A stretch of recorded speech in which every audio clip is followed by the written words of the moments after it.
Друзья, всем привет! Сегодня 7 августа. Продолжаем смотреть, что у нас с ценой Каспы. Вот такой ежедневный у нас апдейт сегодня.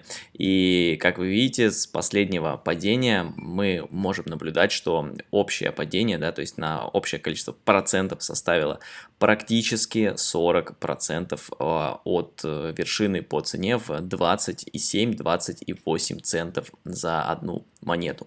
И как раз таки здесь цена просаживалась там практически до 12 с половиной центов.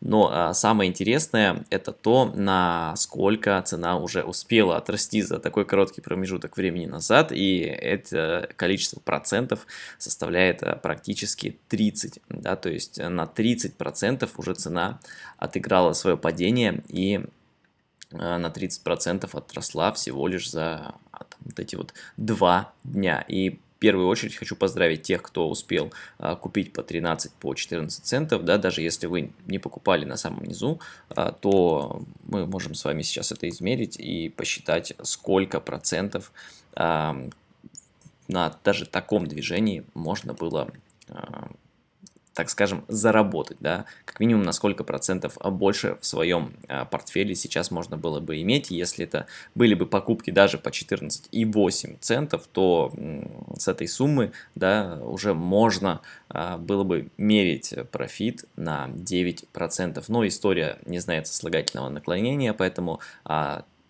поздравляю еще раз тех, у кого получилось вот по таким низким ценам взять дополнительное количество монет в свой портфель. Ну и давайте посмотрим на то, какие у нас OnDAC метрики сейчас присутствуют через наш обозреватель CASFI. И как вы видите, объем торгов за последние 24 часа составил 150 миллионов долларов. Ну а на пике, да, когда вот прямо в этот день, то есть пару дней назад, когда мы видели просадку до 12 с половиной центов, объем торгов составлял 550-560 миллионов долларов за 24 часа.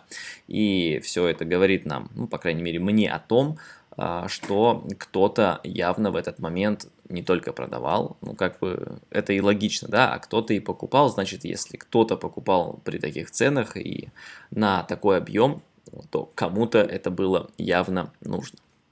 Ну, давайте посмотрим на такие метрики, как количество активных адресов.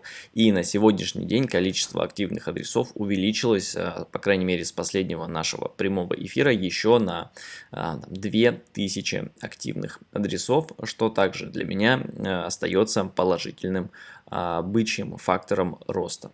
Да, ну и следующая награда за блок, конечно же, у нас уже 87 касп за один блок в секунду, а не 90. Точнее, это будет следующая, да, награда вместо 92 текущих. Да, то есть награда снижается с очень-очень большой скоростью. И как мы смотрели на предыдущем прямом эфире, да, например, в 2030 году сумма награды за блок в месяц будет составлять уже всего лишь 2 каспы и уменьшаться на приблизительно 7% каждый месяц. То есть халвинги в каспе, напомню, что происходят раз в год.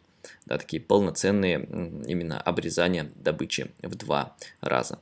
Рыночная капитализация сейчас находится под отметкой менее 4 миллиардов долларов, и она, как мы видим, явно снизилась, да, по сравнению с отметкой в 5 миллиардов долларов, которая у нас была, ну, приблизительно на 20 центах, да, вот на самой верхушке, на самом пике капитализация снизилась, потому что снизилась цена за одну монету. Но если вы смотрели видео, где мы разговаривали с вами об основных анчейн факторах, да, сейчас, возможно, у вас на экране вылезет подсказка, то мы говорили о том, что рыночная капитализация не всегда говорит об конкретном количестве денег, это лишь то, сколько стоит монета, помноженная на количество монет в обращении в данный конкретный момент времени.